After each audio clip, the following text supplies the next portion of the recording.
ढलते सूरज की आखिरी नारंगी किरणें जब रामपुर गांव की टूटी फूटी दीवारों से टकराईं, तो ऐसा लगा मानो उन दीवारों से खून रिस रहा हो। हवा में एक अजीब सी नमी थी, जैसे किसी पुराने जख्म की सलांद चारों ओर फैल रही हो। दो दोस्त, आर्यन और कबीर, अपनी कार से इस वीरान इलाके में पहुंचे। आर्यन को उजड़ी जगहों और भुला दी गई कहानियों की तस्वीरें लेने का जुनून था। इंटरनेट पर उसने रामपुर का जिक्र पढ़ा था, एक ऐसा गांव जो नक्शों में तो है लेकिन किसी की यादों में नहीं।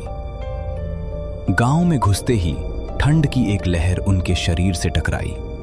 सड़कें कच्ची थीं, लेकिन सबसे डरावनी बात यह थी कि हर घर के बाहर दिया जल रहा था। गांव के लोग दिखाई दे रहे थे, लेकिन बहुत अजीब तरीके से। कोई बात नहीं कर रहा था, कोई मुस्कुरा नहीं रहा था। उनकी आंखें स्थिर थीं, जैसे आत्मा कहीं और हो। तभी एक बूढ़ा आदमी धीरे धीरे उनके पास आया। उसकी आवाज कांप रही थी। बेटा, सूरज डूबने से पहले यहां से चले जाओ, यहां रात खत्म नहीं होती। उसकी आंखों में डर नहीं, बल्कि थकान थी, जैसे वो ये चेतावनी हजारों बार दे चुका हो। दोनों दोस्तों ने बात को हल्के में लिया। उन्होंने गांव के बीचों बीच खड़ी उस पुरानी हवेली में रुकने का फैसला किया, जिसकी खिड़कियां बिना कांच की थीं और दरवाजा आधा खुला हुआ था। दरवाजा खोलते ही एक सड़ी हुई गंध ने उनका स्वागत किया, जैसे कोई चीज सालों से सड़ रही हो। सूरज पूरी तरह डूब चुका था और हवेली के बाहर सन्नाटा अब जिंदा लगने लगा था। रात के ठीक 8 बजे अचानक बाहर से ढोल और शहनाई की आवाजें आने लगी। आर्यन और कबीर खिड़की से बाहर झांक कर देख रहे थे, और जो उन्होंने देखा उसने उन्हें सन्न कर दिया। जो गांव कुछ देर पहले मुर्दा सा लग रहा था, वहां अब जश्न का माहौल था। लोग हंस रहे थे, बच्चे खेल रहे थे और पूरा गांव रोशनी से जगमगा रहा था। लेकिन कुछ तो गलत था। कबीर ने ध्यान से देखा तो उसे महसूस हुआ कि लोग वही हरकतें बार बार दोहरा रहे हैं। एक औरत घड़ा लेकर जा रही थी।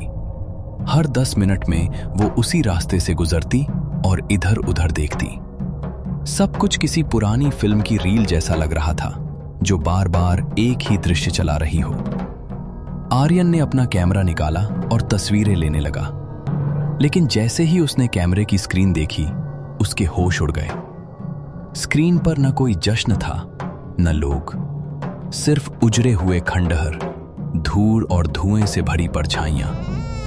वो कबीर को दिखाने ही वाला था कि तभी हवेली का भारी दरवाजा अपने आप जोर से बंद हो गया और बाहर की खुशियों की आवाज एक भयानक चीख में बदल गई।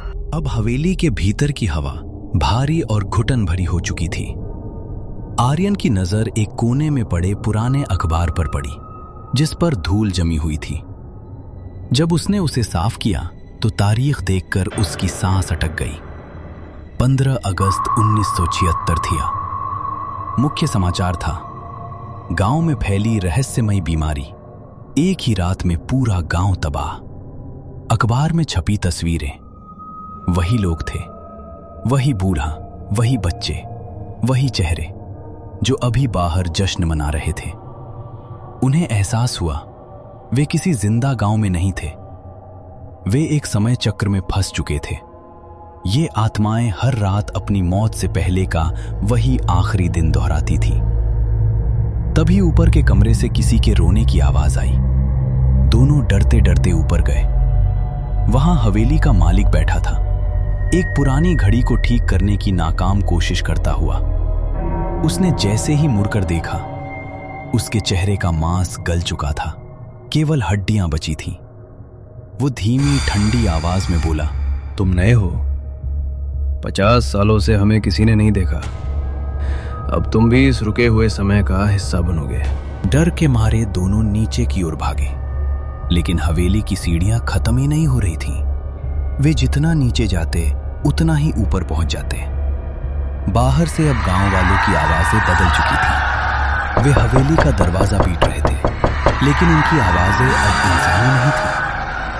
आर्यन को बूढ़े आदमी की बात याद आई, यहां रात कभी खत्म नहीं होती। उसने अपनी घड़ी देखी, उसकी सुइयां जमी हुई थी। तभी उसकी नजर हवेली के बीचों बीच खड़ी उस विशाल पुरानी घड़ी पर पड़ी। उसे समझ आ गया, यही इस समय चक्र की जड़ थी।